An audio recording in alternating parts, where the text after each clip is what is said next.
Hello students, मैं आपका योगेंद्र कादियान। आज फिर एक नए टॉपिक में आप सभी का स्वागत है। और ये आज का हमारा जो टॉपिक है बहुत ही स्पेशल है। इंडस्ट्रियल सेफ्टी या construction safety.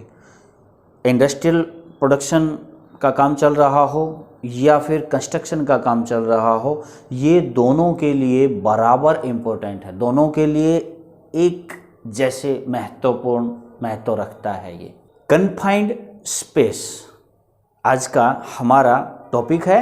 Confined space, confined space को हिंदी में क्या कहते हैं? ऐसी तंग जगह जहाँ पे खुल के सांस लेना मुश्किल हो, खुल के हिलना डुलना मुश्किल हो, या खुल के काम करना थोड़ा मुश्किल हो, इमरजेंसी में निकल के भागना मुश्किल हो, एंट्री का या एग्जिट का रास्ते जो हैं वो लिमिटेड हों, तो ऐसी किसी भी जगह को हम कन्फाइंड स्पेस बोलते हैं। तो आज हम पढ़ने वाले हैं कन्फाइंड स्पेस सेफ्टी। तो चलिए थोड़ा सा परिचय कर लेते हैं, इंट्रोडक्शन कर लेते हैं कन्फाइंड स्पेस का। Confined space can be found in many industrial setting, from steel mill to paper mill, from shipyard to farm, from public utility to construction industry. Confined space जो है, तंग जगह जो हैं, वो बहुत सारी इंडस्ट्रीज में मिल जाती है। स्टील मिल से लेके पेपर मिल तक, शिपयार्ड से लेके खेतों तक, और पब्लिक यूटिलिटी मतलब जो सीवर लाइन देखे हैं कभी भी, रोड के बीच में वो ढक्कन खोल के रख देते हैं, सीवर जो पाइपलाइन होती है उसका, उससे लेके कंस्ट्रक्शन इंडस्ट्री तक हर जगह ये कन्फाइंड स्पेस के एग्जाम्पल आपको देखने को मिलेंगे। The safety hazards associated with confined space can cause serious injury and death if they are not dealt with properly।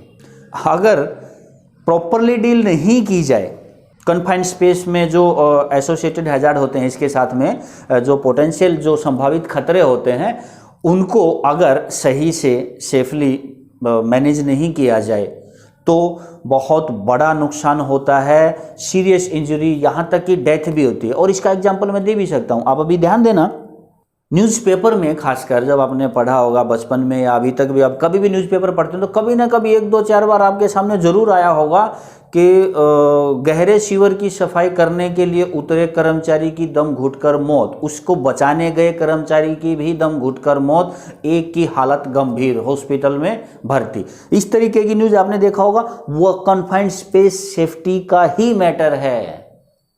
Local नगर पालिका में, नगर निगम में जो लोग काम करते हैं, ये सरकारी तंत्र है, आप सभी जानते हैं कैसा होता है। तो वो इस लेवल तक उनकी सेफ्टी के बारे में सोचते नहीं हैं, ना उनके पास ये सब के लिए कोई टाइम है, ना कोई महत्व है, इसलिए लोग ऐसे मरते हैं।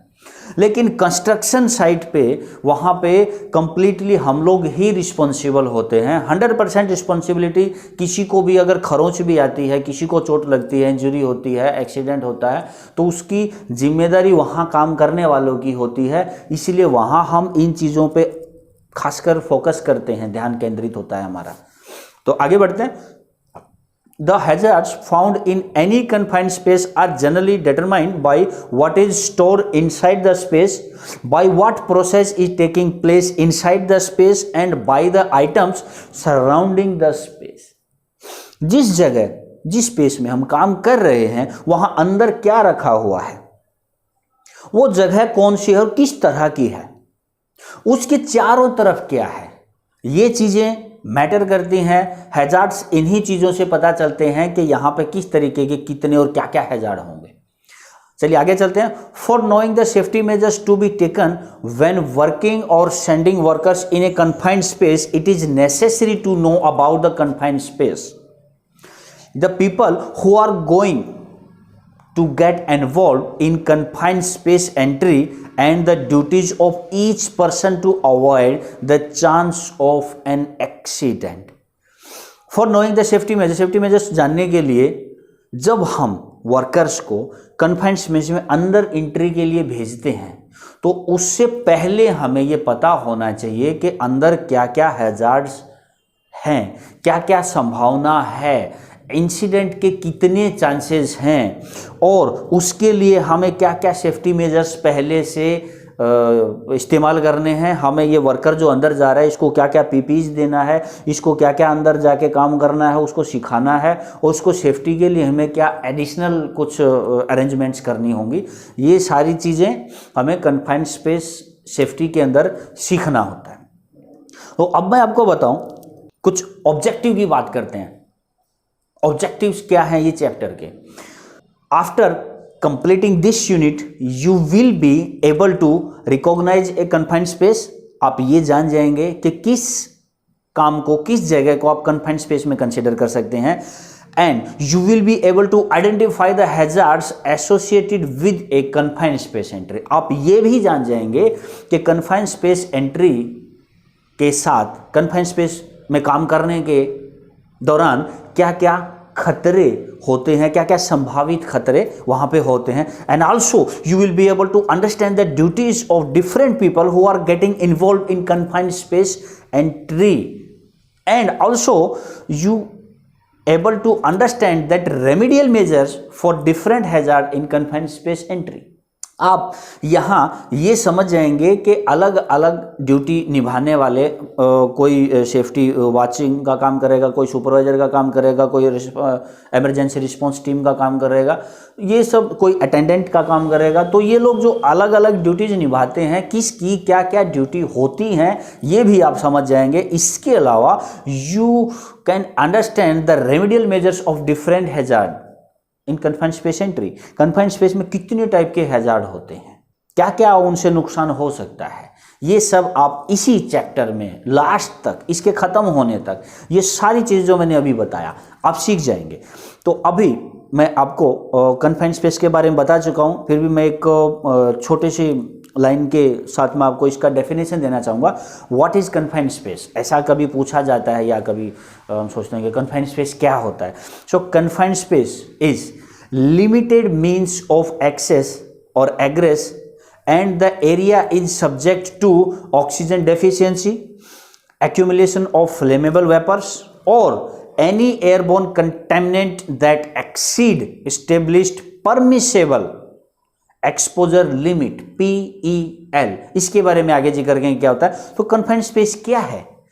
असल में confined space ऐसी एक जगह को हम कह सकते हैं जिसमें अंदर एंट्री करने की या बाहर आने की जो एक्सेस होती है वो लिमिटेड होती है या बहुत कम होती है, और अंदर ऑक्सीजन डेफिशिएंसी यानी कि सांस लेने योग्य जो वायु होती है उसका स्तर बहुत कम होता है। और इसके अलावा वहाँ पर फ्लेमेबल वेपर, वहाँ आग लगने योग्य ज्वलनशील वेपर, वाष्प, भाप उठ रही हों, ऐसी किसी भी जगह को हम कन्फाइंड स्पेस कहते हैं या कह सकते हैं या कन्फाइंड स्पेस कंसीडर करते हैं। Regarding the flammable atmosphere present in any confined space, it is essential to know about the flammable limit. Vapour air mixture will ignite and burn only within a specified range of composition which will be about LEL and below UEL। इसके बारे में मैं थोड़ा सा आप लोगों को हिंदी में समझाऊंगा। अंदर कन्फाइंड स्पेस में जो वहाँ का एटमॉस्फेयर होता है, वहाँ का जो वातावरण होता है, उसमें काफ़ी सारी ज्वलनशील गैस, ज्वलनशील वेपर मौजूद होते हैं जो आग पकड़ सकते हैं, धमाका कर सकते हैं या एकदम से जल उठते हैं। तो वो हमें कैसे पता चलेगा? तो उसकी एक स्टडी है, उसकी थ्योरी है। उसके लिए हमें एक्सप्लोजिव लिमिट पता करना जरूरी है। तो एक्सप्लोजिव लिमिट मुख्य रूप से 2 प्रकार की होती है और टोटली हम देखें तो 3 तरह की होती है। उसका मैं तीनों के बारे में भी आप लोगों को बता देता हूँ। एक होता है LEL। LEL मतलब लोअर फ्लेमेबिलिटी लिमिट, या इसको LFL भी बोल सकते हैं। LFL या LEL दोनों में से कुछ भी बोलो। LFL मतलब lower flammability limit, LEL means lower explosive limit.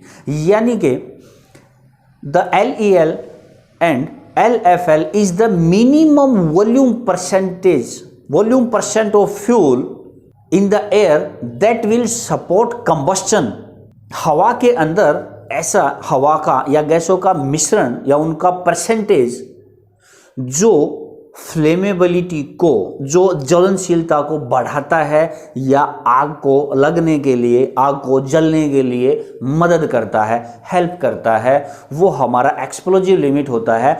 तो जो मिनिमम वॉल्यूम होता है उस परसेंटेज का, जिस परसेंटेज पे आग लग जाती है, यानी कि जिस वेपर पे, जिस चीज़ की वेपर होती हैं, मीथेन गैस की है, हाइड्रोजन गैस की है, एसिटिलीन गैस की है, किसी भी चीज़ की है, उसके वेपर का हवा के अंदर वो मिनिमम कंसंट्रेशन, वो परसेंटेज जिस पर आग जल जाती है उसे हम कहते हैं लोअर एक्सप्लोजन लिमिट। उससे नीचे अगर होगा तो आग नहीं जलेगी। LEL से नीचे जिसका कंसंट्रेशन होगा उस धातु में, उस चीज में, उस गैस के अंदर, उस वेपर के अंदर आग नहीं जलेगी। अब इसके विपरीत होता है UFL, अपर फ्लेमेबिलिटी लिमिट, या UEL, अपर एक्सप्लोजिव लिमिट। वो क्या होता है? The maximum volume percent fuel या percent fuel in the air that will support combustion and the upper explosive limit is the fuel maximum volume percentage fuel that will support combustion. हवा के अंदर, air में, atmosphere में मौजूद flammable जो gas है उसके वेपर की मैक्सिमम, अभी मिनिमम में LEL आता है, लोअर एक्सप्लोजन आता है, और अपर एक्सप्लोजिव लिमिट में लास्ट, सबसे ऊपर, टॉप, जहां तक आग जल सकती है उसे हम अपर एक्सप्लोजिव लिमिट बोलते हैं। अगर उस लिमिट से भी ज़्यादा परसेंटेज हवा में होगी, कंसंट्रेशन होगा उस गैस का, वेपर का, तो वहाँ भी आग नहीं जलेगी। एक एग्जाम्पल के जरिए आप लोगों को भी समझाता हूँ। जैसे कि ये अभी आप साथ में इमेज देखिए, इसमें क्लियर दिखाया गया है।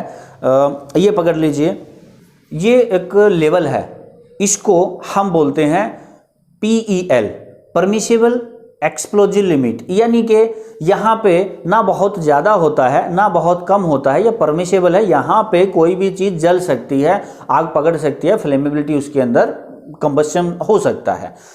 इससे ऊपर एक लिमिट होगी कि यहाँ तक ही इसका कंसंट्रेशन अगर है हवा में तो ये जलेगा, अगर इससे ज़्यादा हो गया तो नहीं जलेगा।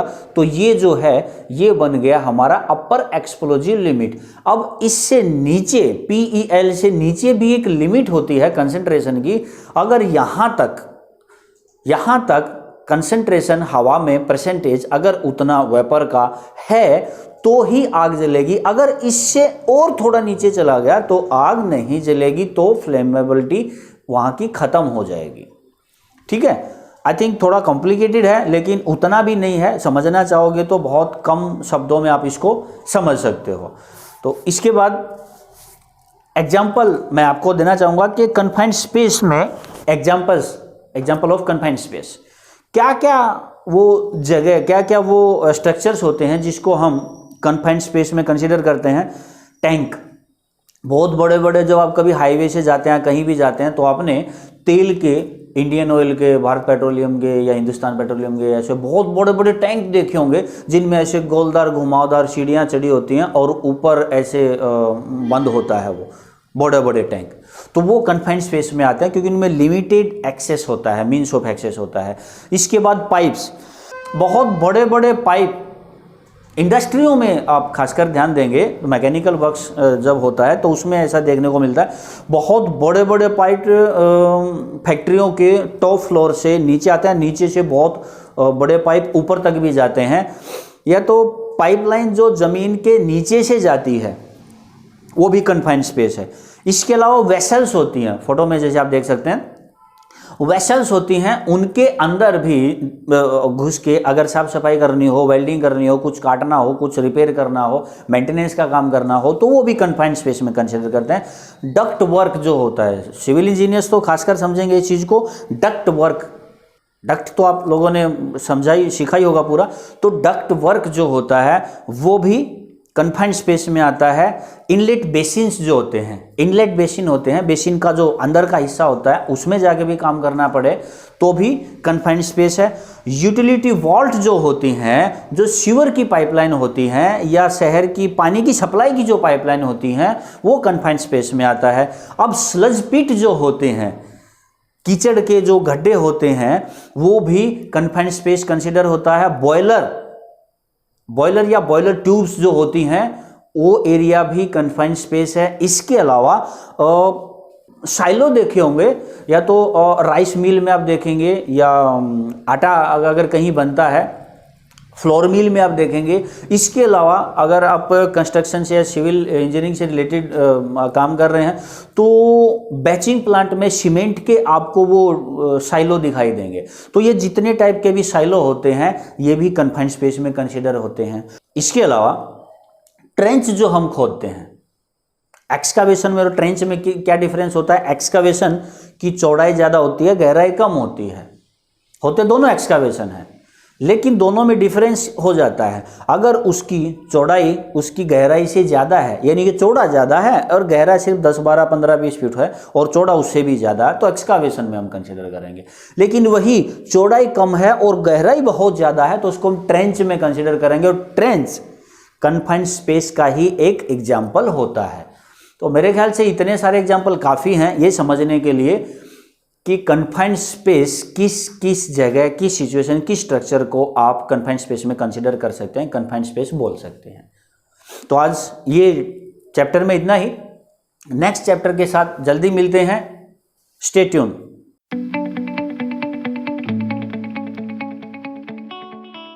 Welcome students, welcome to my class.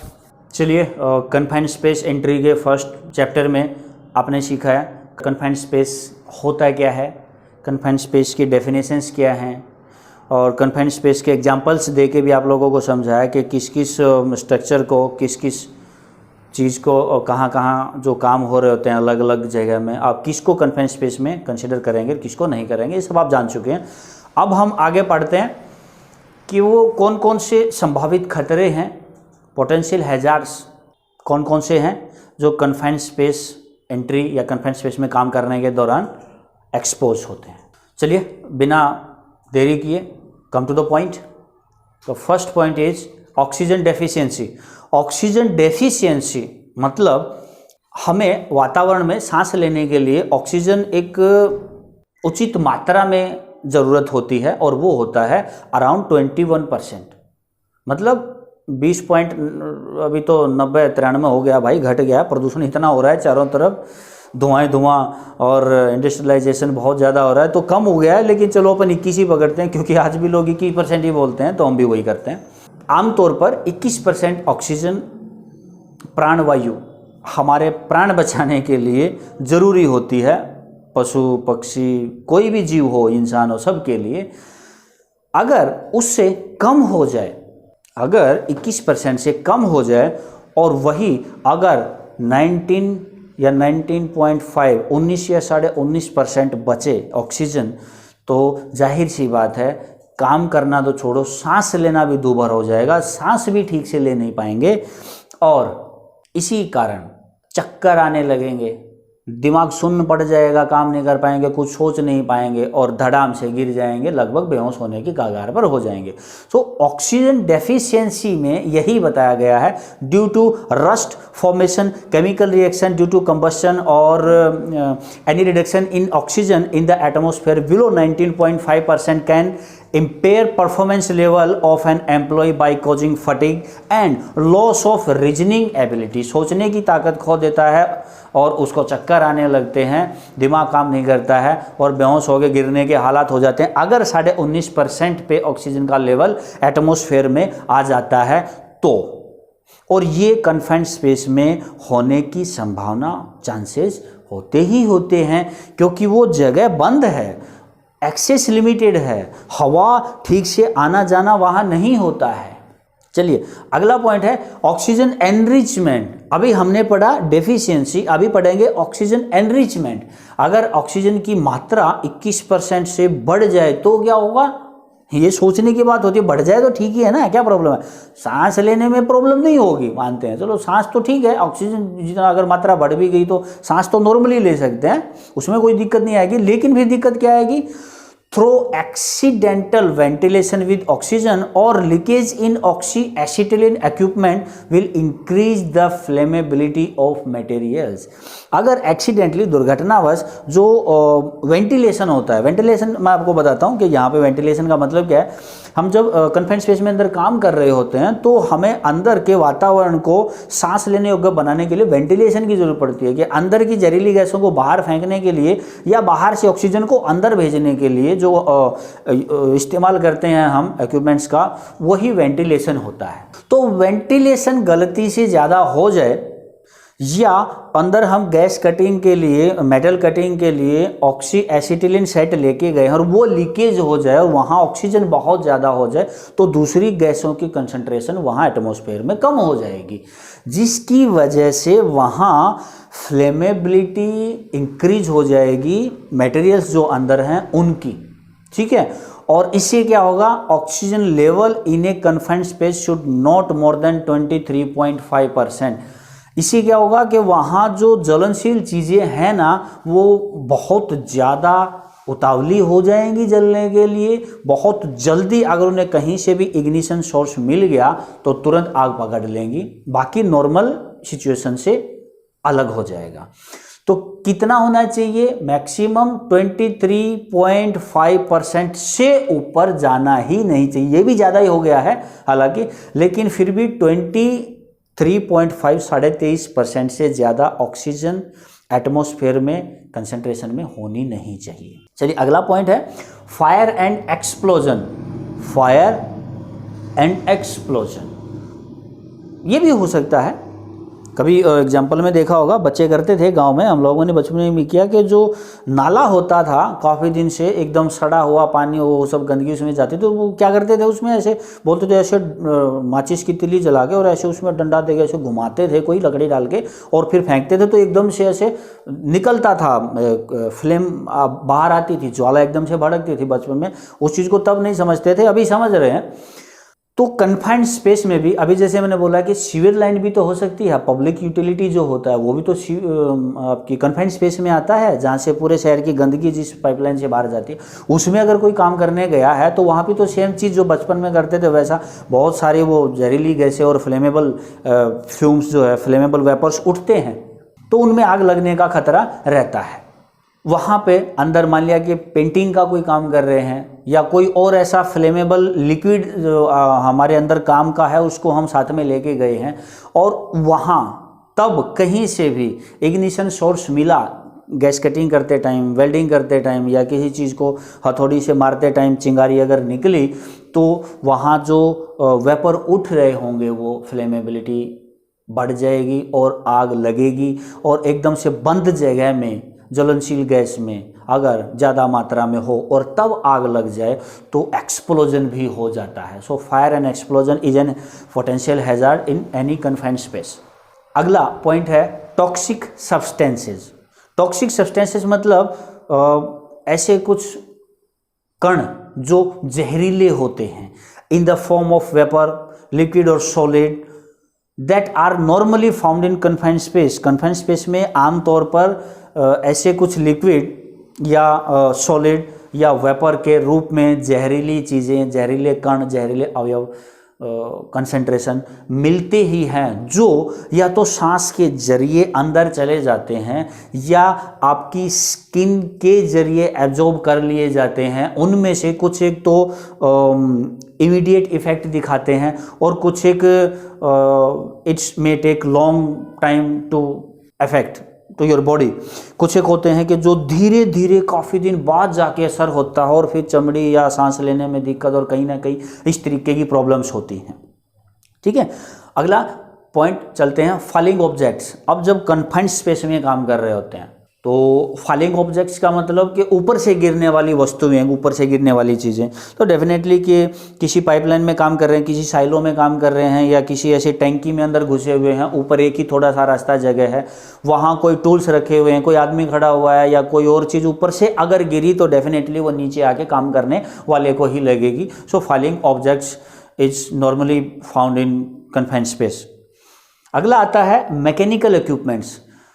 कोई मशीन हम अंदर लेके गए हैं, फैन हो सकता है, पंप हो सकता है, अंदर से पानी निकालने के लिए वाटर पंप हो सकता है, कोई अलग इलेक्ट्रिकल कटिंग मशीन या कुछ भी ऐसा हो सकता है। तो मैकेनिकल इक्विपमेंट्स अगर कोई भी जो इलेक्ट्रिकल एनर्जाइज हैं वो अगर अंदर हम कन्फाइंड स्पेस में लेके गए हैं काम करने के लिए, तो उनकी जो अर्थिंग होती है या ग्राउंडिंग होती है अगर नहीं हो, करंट लग सकता है, ऑटोमेटिकली वो गलती से चालू हो सकते हैं अगर उनकी एनर्जी लीक हो जाए, वो करंट उनमें से लीक हो जाए तो, या फिर किसी पंप का, मोटर का कोई पार्ट, जैसे पंखा होता है मोटर में, सब में एक जगह में एक फ़ैन होता है, वो ओपन हो, वो एक्सीडेंट को बुलावा देना ही है सीधे सीधे, वो एक हज़ार्ड है।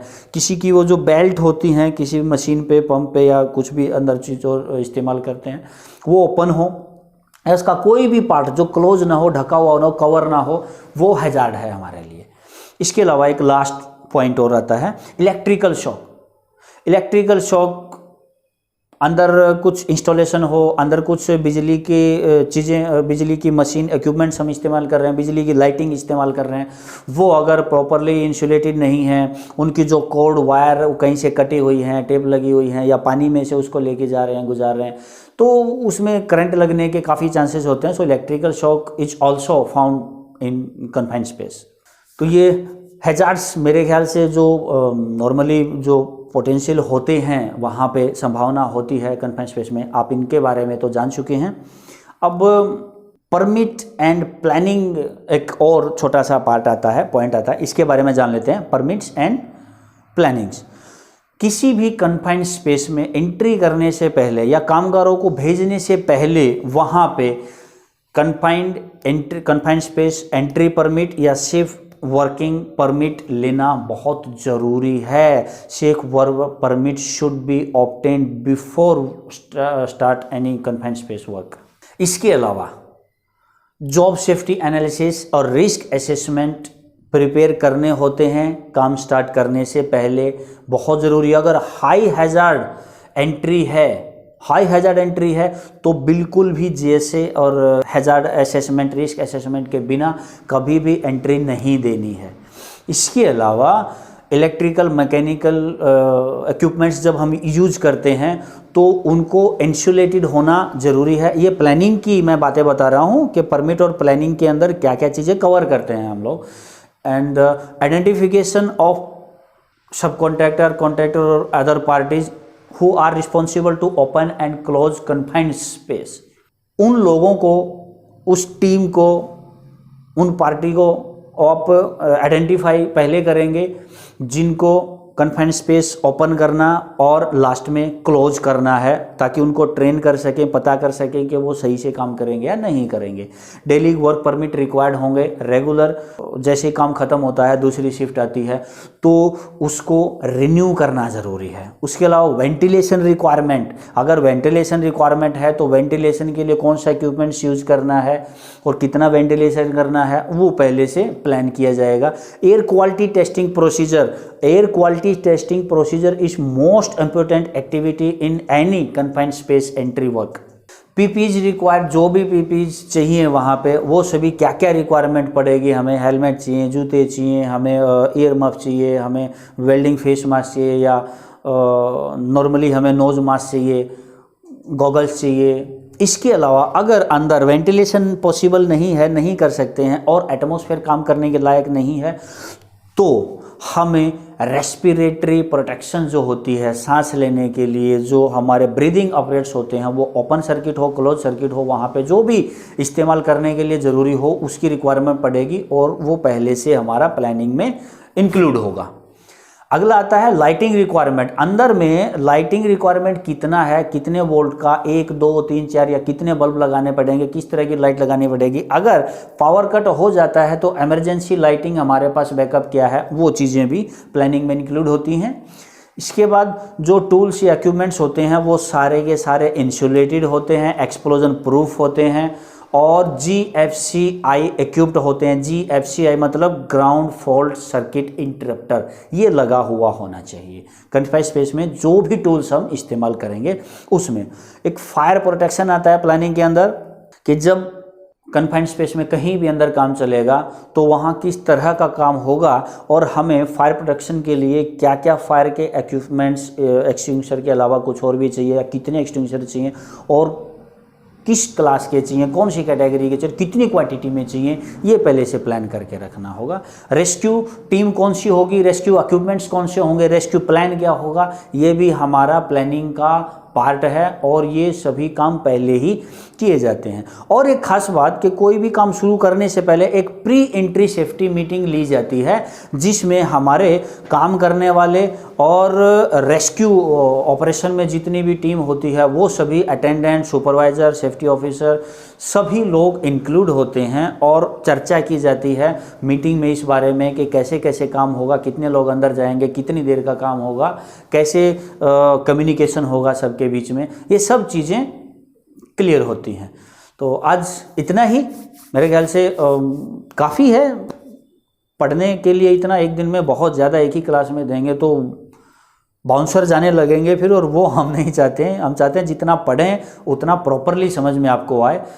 फिर नेक्स्ट क्लास में मिलते हैं, तब तक के लिए रेस्ट कर लीजिए।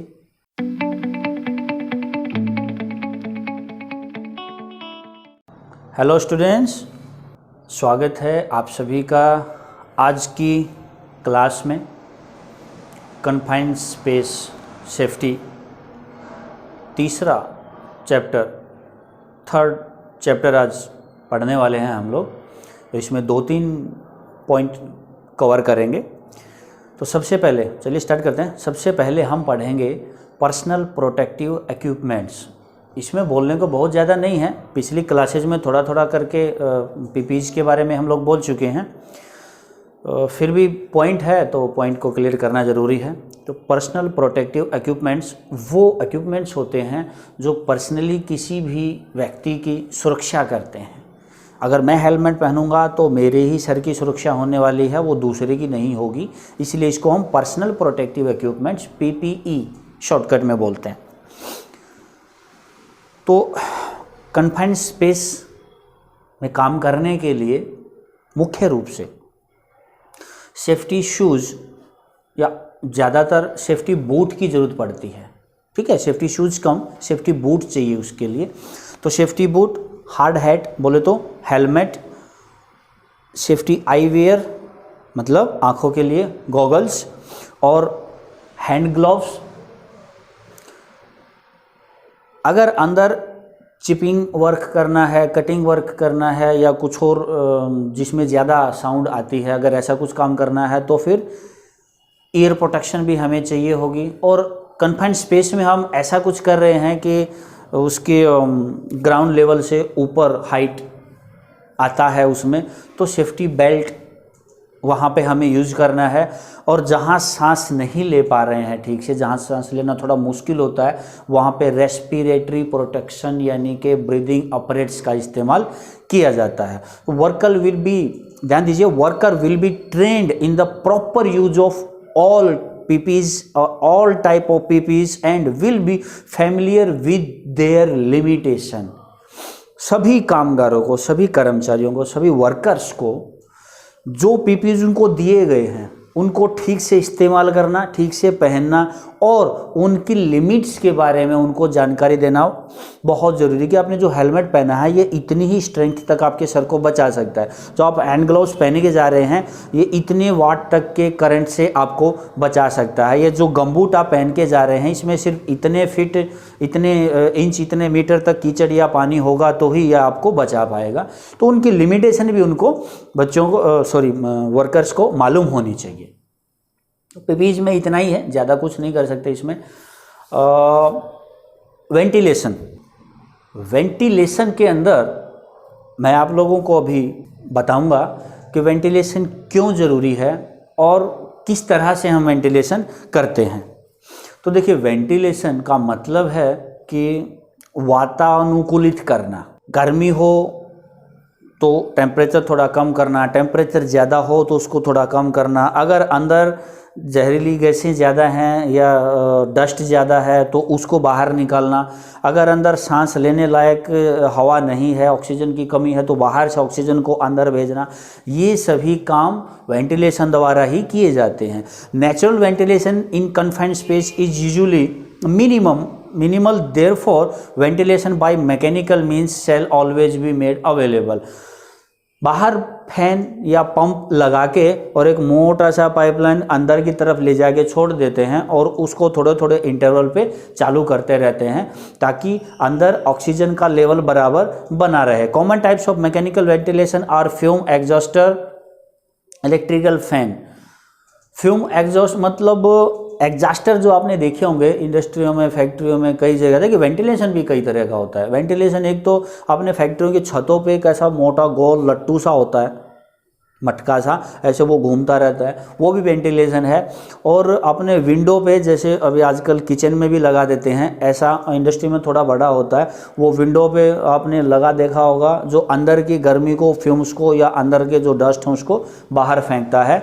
तो बाहर से फ्रेश एयर को कन्फाइंड स्पेस में अंदर भेजने के लिए और अंदर के टॉक्सिक सब्सटेंसेस या जो गैसेस हैं उनको अंदर से खींच के बाहर फेंकने के लिए वेंटिलेशन का इस्तेमाल किया जाता है। इसके लिए फैन यूज किए जाते हैं, एयर ब्लोवर यूज किए जाते हैं, पंप यूज किए जाते हैं। बट इक्विपमेंट्स जो भी वेंटिलेशन के लिए यूज किए जाते हैं ना, उनमें flammable atmosphere will B explosion proof, वो सभी एक्सप्लोजन प्रूफ होनी चाहिए। उन सभी की जो केबल्स होती हैं वो सभी फुल्ली इंसुलेटेड होनी चाहिए।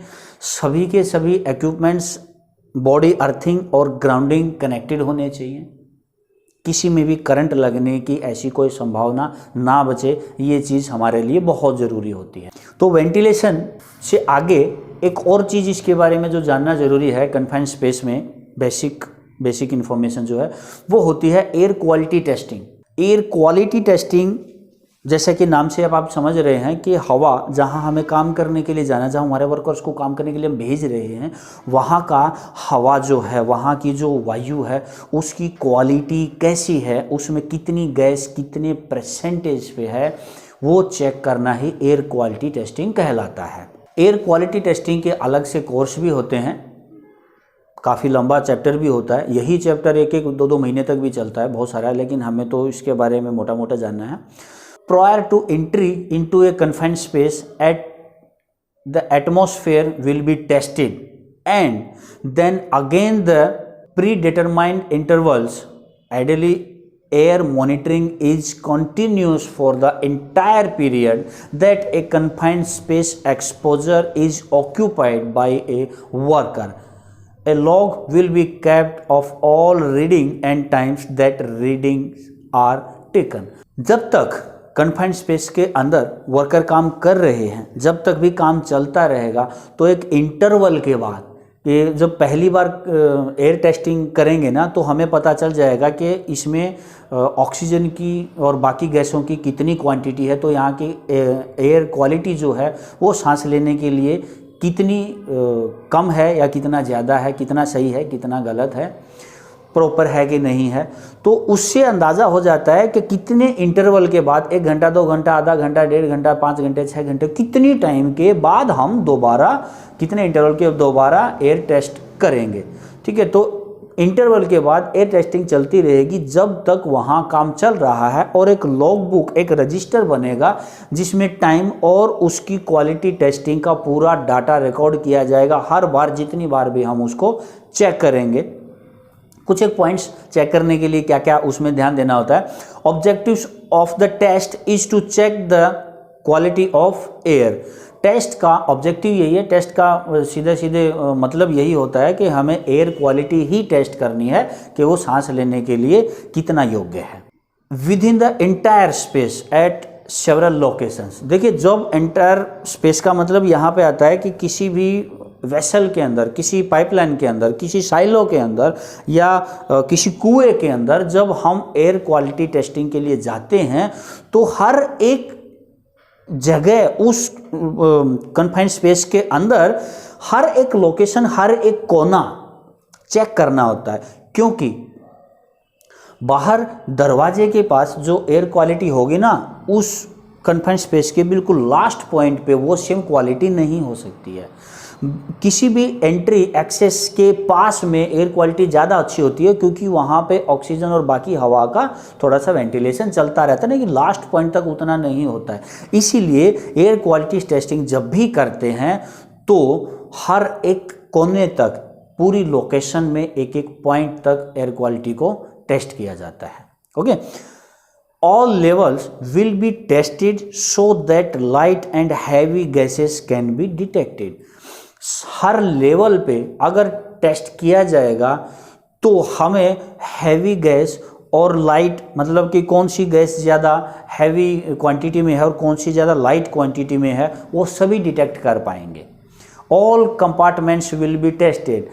अगर कन्फाइंड स्पेस के अंदर कई कंपार्टमेंट हैं, अलग अलग हैं, तो सभी कंपार्टमेंट को टेस्ट करना होगा। ऐसा नहीं है कि जिसमें काम करने जाना है फिलहाल के लिए सिर्फ उसको टेस्ट कर देंगे, साइड के भी सभी कंपार्टमेंट को टेस्ट करना होगा, क्योंकि वो भी यहाँ के एटमॉस्फेयर को अफेक्ट करेंगे। क्योंकि जो लोग अंदर आ जाएंगे तो वो सांस लेंगे भी और छोड़ेंगे भी, तो साइड का एटमॉस्फेयर भी वहाँ पे अफेक्ट करेगा। The person conducting the test will wear a breathing apparatus. देखिए, कन्फाइंड स्पेस में जब लोगों को हम काम के लिए भेजेंगे तब तक तो हम परमिट भी ले चुके होंगे, हम एयर क्वालिटी भी टेस्ट कर चुके होते हैं, हम वहाँ पे प्लानिंग भी पूरी कर चुके होते हैं, उनको ट्रेनिंग भी दे चुके होते हैं। लेकिन जो एयर क्वालिटी टेस्ट करने के लिए जाता है वो तो पहली बार जाता है, उससे पहले वहाँ कोई गया ही नहीं होता है, तो उसको रिस्क में नहीं ले सकते। इसलिए एयर क्वालिटी टेस्टर जो होता है ना, वो हमेशा ब्रीदिंग अपरेट्स, श्वसन संयंत्र, सांस लेने वाला जो इक्विपमेंट्स पूरा होता है ना, वो सूट पहन के ही अंदर टेस्ट करने के लिए जाता है। Equipment used for testing will be properly maintained and calibrated weekly and in accordance with the manufacturers specifications records of calibration will be maintain. अब जिस गैस टेस्टर को हम अंदर लेके जा रहे हैं गैस टेस्टिंग के लिए, वो प्रॉपरली मेंटेन होना चाहिए और हर हफ्ते उसको कैलिब्रेशन करना ज़रूरी है, वो कैलिब्रेट होना चाहिए जो मैन्युफैक्चरर ने स्पेसिफिकेशंस दी हैं उसके अनुसार, और उसका कैलिब्रेशन का रिकॉर्ड भी एक रजिस्टर में मेंटेन होना चाहिए कि कब कब हमने इसको कैलिब्रेट किया था, प्रॉब्लम आई थी या बिल्कुल ओके था। Personnel using test equipments will be properly train in its use. जो आदमी टेस्ट इक्विपमेंट्स को लेके अंदर जा रहा है टेस्टिंग के लिए, उसे उस टेस्टर के बारे में कंप्लीटली नॉलेज होना चाहिए, फुल्ली ट्रेंड होना चाहिए उसको इस्तेमाल करने के लिए। Always test the air at various level to be sure that the entire space is safe. Good air near the opening door not mean that there is good air at the bottom। जैसा मैंने आपको पहले बताया था कि हमेशा air test जब करें तो वो हर एक लेवल पे ये श्योर करना चाहिए कि पूरी जगह बिल्कुल सेफ है, क्योंकि मैंने जब बताया कि एंट्री के पास जो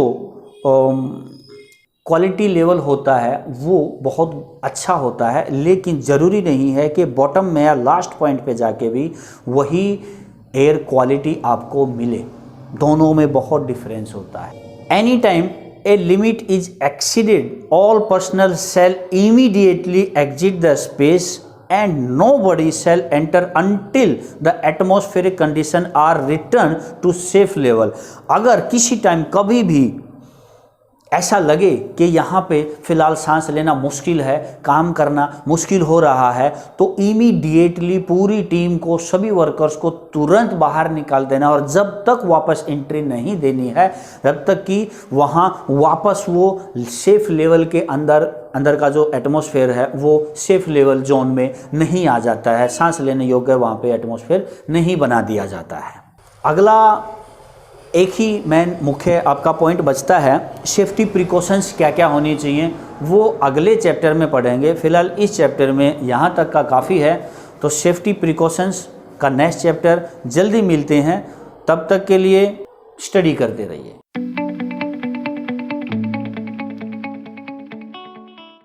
चलिए, जैसा कि मैंने आपको लास्ट क्लास में बताया था, सेफ्टी प्रिकॉशंस आज हम पढ़ने वाले हैं कि क्या क्या सेफ्टी प्रिकॉशंस मैंडेटरी होती हैं, ज़रूरी होती हैं, इम्पोर्टेंट होती हैं कन्फाइंड स्पेस एंट्री के दौरान। तो एक एक करके पढ़ते हैं। Fire and explosions from flammable vapours can be prevented. Fire and explosion from flammable vapours, ज्वलनशील वेपर्स जो होते हैं फायर एंड एक्सप्लोजन से, वो किस तरीके से आग लगने से बचाया जा सकता है, दूर किया जा सकता है। उसके लिए क्या करते हैं, purging the air out of the space with an inert gas such as nitrogen or carbon dioxide, creating a potential oxygen deficiency atmosphere। अगर अंदर में कोई ऐसी गैस है जो ऑक्सीजन से ज़्यादा है तो ऑक्सीजन को अंदर डालना है, अंदर भेजना है वेंटिलेशन के द्वारा। अगर अंदर लगता है कि ऑक्सीजन की बजाय दूसरी कोई गैसें ज़्यादा हैं तो उनको अंदर से वेंटिलेट करके बाहर निकालना होगा। Ventilating to keep the fuel vapour below the lower explosive limit. हमेशा वेंटिलेशन तब तक करते रहना है और वेंटिलेशन करते करते हमें ये ध्यान रखना है कि अंदर के फ्यूल वेपर्स जो हैं वो अपने लोअर एक्सप्लोजिव लिमिट के नीचे ही रहें। अगर वो परमिशेबल एक्सप्लोजिव लिमिट के अंदर आ गए तो फिर वहाँ पे ब्लास्ट और फ्लेम पैदा होने का खतरा बन जाएगा। Eliminating source of ignition such as friction spark, open flame and spark from exhaust और अदर इलेक्ट्रिकल इक्विपमेंट्स। हमेशा ध्यान रखना है कि इग्निशन पैदा करने वाले इक्विपमेंट्स जो हैं वो कम से कम इस्तेमाल किए जाएं या उन इक्विपमेंट्स से फ्रिक्शन कम निकलना चाहिए। जैसे कि फ्रिक्शन स्पार्क, कहीं पे हम हथौड़ी या दो मेटल को आपस में टकराते हैं तो स्पार्क होता है, या ओपन फ्लेम, आग वहाँ पे ओपन फ्लेम नहीं होनी चाहिए। इसके अलावा एग्जॉस्ट से या तो फिर इलेक्ट्रिकल इक्विपमेंट से शॉर्ट सर्किट के दौरान या कैसे भी जो स्पार्क होता है वो भी एलिमिनेट होना चाहिए, उसको भी वहाँ हटाया जाना चाहिए या उसको पैदा नहीं होने देना है। Bonding and grounding vessel to reduce static electricity when clearing vessel with high pressure steam और वाटर। वेसल्स जो होती हैं वो जिस जगह पे ज़मीन पे रखी होती हैं वहाँ स्टैटिक इलेक्ट्रिसिटी बनती है। स्टैटिक इलेक्ट्रिसिटी का एग्जाम्पल यहाँ पे दें तो ध्यान होगा, आपने बचपन में शायद ऐसा कभी किया हो कि हम लोग धूप में ऐसे बैठ के कुर्सी पे और कमर पे ऐसे कपड़ा मारते रहते थे, फिर जब एक दूसरे की उंगली टच करते तो स्पार्क निकलता था, उससे करंट लगता था। वो स्टैटिक इलेक्ट्रिसिटी का ही एक एग्जाम्पल होता था। तो जब कोई स्टील की, कोई मेटल की बॉडी वेसल कहीं धूप में है और उसमें हम काम कर रहे हैं तो वहाँ भी स्टैटिक इलेक्ट्रिसिटी पैदा होने का खतरा होता है। Shutting off torch valve at a point outside the confined space when the confined space will be left unattended for any length of time such as lunch break।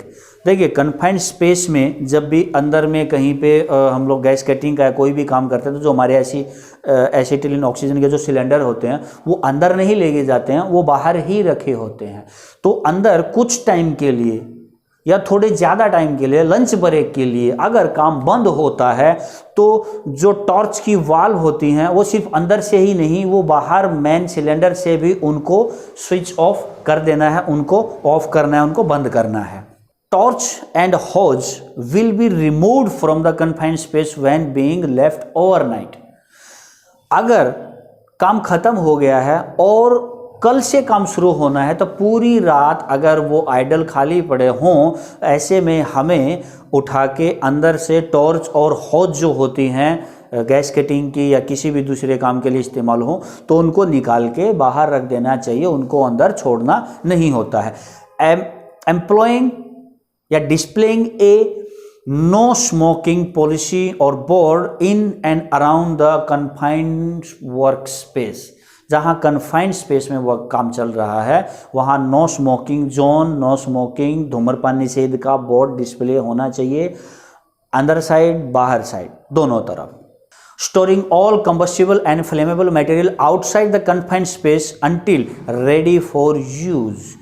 जितना भी कंबस्टिबल या flammable material है अंदर जाके तो देखो जब काम करेंगे तब तो जरूरत पड़ेगी ही, लेकिन उसको तब तक अंदर एंट्री नहीं करनी, तब तक उस सामान को बाहर ही रखना है जब तक के सभी लोग अंदर जाके काम स्टार्ट नहीं कर लेते या सारे के सारे काम स्टार्ट करने के लिए नहीं आ जाते, until they are not ready to use। Living gas cylinders and welding machines outside. Gas cylinders जो कटिंग के लिए यूज होते हैं या वेल्डिंग मशीन्स को बाहर छोड़ना है, अंदर सिर्फ उनकी केबल और होज जाएंगी, मशीन या इक्विपमेंट अंदर नहीं जाएगा। Having appropriate size and rated fire extinguishing equipment readily accessible. आग बुझाने के लिए स्टैंडर्ड और रेटेड और रिक्वायर्ड साइज के फायर एक्सटिंग्विशर इक्विपमेंट्स रखे जाएंगे वहाँ पे जितने भी रिक्वायर्ड होंगे। ख़राब है, पुराना है, टेस्ट नहीं किया गया है, इस तरीके, क्योंकि वहाँ जब इमरजेंसी होगी ना तो सिर्फ यही काम आएंगे और बहुत कम टाइम मिलेगा आग को बुझाने का या सिचुएशन को कंट्रोल करने का। इसलिए सभी रिक्वायर्ड साइज में और हाई रेटेड फायर एक्सटिंग्विशर होने चाहिए। Some following additional precaution shall be taking. अभी जो बताने वाला हूँ ये भी प्रिकॉशंस, एडिशनल प्रिकॉशंस हैं, लिए जा सकते हैं। There will be radio communication between the safety watch and the site safety supervisor. Safety watch वो जहाँ पे गेट के पास काम करेगा, पूरे काम को वॉच करेगा, और जो सेफ्टी सुपरवाइजर है जो वहाँ का इंचार्ज है, उन दोनों के बीच में रेडियो कम्युनिकेशन होते रहना चाहिए किसी भी सिचुएशन को हैंडल करने के लिए, किसी भी इमरजेंसी सिचुएशन के लिए। As a supplement to radio communication an air horn, वो जो पोंपों बजाते हैं ऐसा, एयर हॉर्न और portable siren will be used by the worker inside the confined space to alert the safety watch in case of emergency. The safety watch will also have an air horn or portable siren which he will sound in case of emergency। अगर radio communication नहीं है तो उसके supplement के तौर पे हम एक एयर हॉर्न, एक या एयर ब्लोवर या पोर्टेबल सायरन को अंदर लोगों को साथ में दे के भेजेंगे, और एक बाहर जो सेफ्टी वॉच ड्यूटी करेगा उसके पास भी होना चाहिए। अंदर अगर इमरजेंसी होगी तो तुरंत बजाएंगे और वो हॉर्न सुन के बाहर सेफ्टी वॉच तुरंत बजाएगा तो पूरी टीम रेडी हो जाएगी वहाँ पे रिस्पॉन्स के लिए। The safety watch and all personnel working within a confined space will be proficient in the use of emergency equipment that has been specified and it made available. Is made available. Safety watch के अलावा जितने लोगों की वहाँ पे duty लगी है वो सभी के सभी इमरजेंसी में जो इक्विपमेंट्स इस्तेमाल करने हैं वो इस्तेमाल करने के लिए फुली ट्रेंड हों, परंपरागत हों, अच्छे से उनको आना चाहिए। Where possible, a lifeline will run from the access point to the location of the workers to facilitate rescue operation।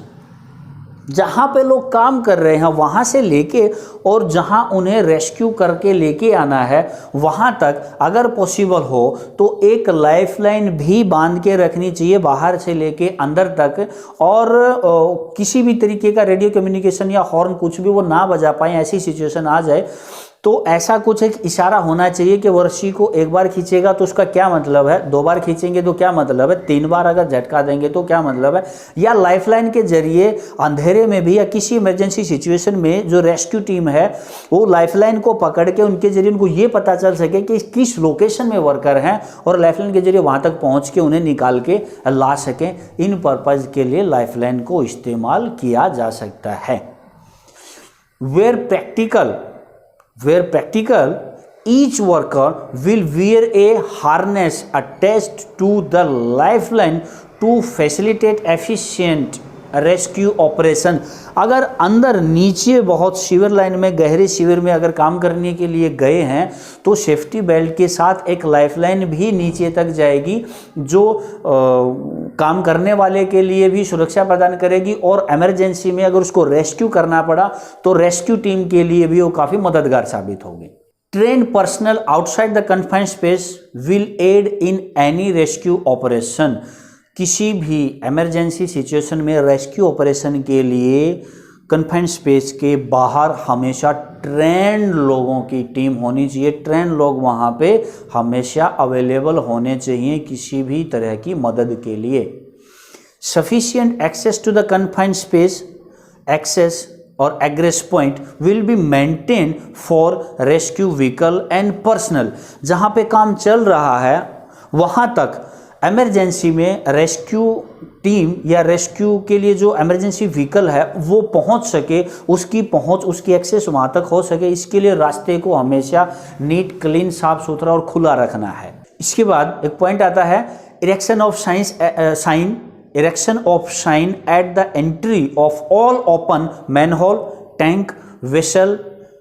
वहाँ पे ऐसी जगह जब कहीं भी कन्फाइंड स्पेस में काम चल रहा है, वेसल या टैंक या मैन होल कहीं पे इरेक्ट करने हैं, खड़े करने हैं, उन पे काम करना है या उनके अंदर जाके काम करना है, तो वहाँ हमें डू नॉट एंटर का एक बड़ा सा बोर्ड लगा देना होता है ताकि लोग उससे दूर रहें और साफ साफ दूर से पता चले कि यहाँ एंट्री नहीं करनी है। तो ये कुछ सेफ्टी प्रिकॉशंस थे जो हमें कन्फाइंड स्पेस में एंट्री से पहले, एंट्री के दौरान लेने होते हैं। और सेफ्टी ऑफिसर के अलावा जितनी भी टोटल इंटायर टीम वहाँ होती है, हर एक को इन प्रिकॉशंस के बारे में नॉलेज होना चाहिए और सभी फैमिलियर होने चाहिए इन सभी पॉइंट्स के साथ, सेफ्टी मेजर्स के साथ, ताकि किसी भी इमरजेंसी सिचुएशन में कम से कम टाइम में लोगों की जान बचाई जा सके और रेस्क्यू ऑपरेशन को अंजाम दिया जा सके। तो कन्फाइंड स्पेस के लिए इतना ही, और बहुत बड़ा है कन्फाइंड स्पेस का चैप्टर, लेकिन बेसिकली जितनी इन्फॉर्मेशन होनी चाहिए फिलहाल इतनी काफ़ी है आई थिंक। तो फिर नए अगले सब्जेक्ट में मिलते हैं, तब तक के लिए ये जो कन्फाइंड स्पेस का कंप्लीट चैप्टर आपने पढ़ा है उसके नोट्स बना के रखिए, उसके बारे में अपने विचार व्यक्त कीजिए और एक प्रैक्टिकल बना के रखिए कि किस तरीके से कभी भी कन्फाइंड स्पेस में काम करना पड़ा तो हम प्लानिंग करेंगे। चलिए मिलते हैं फिर नेक्स्ट सब्जेक्ट के साथ, तब तक जय हिंद।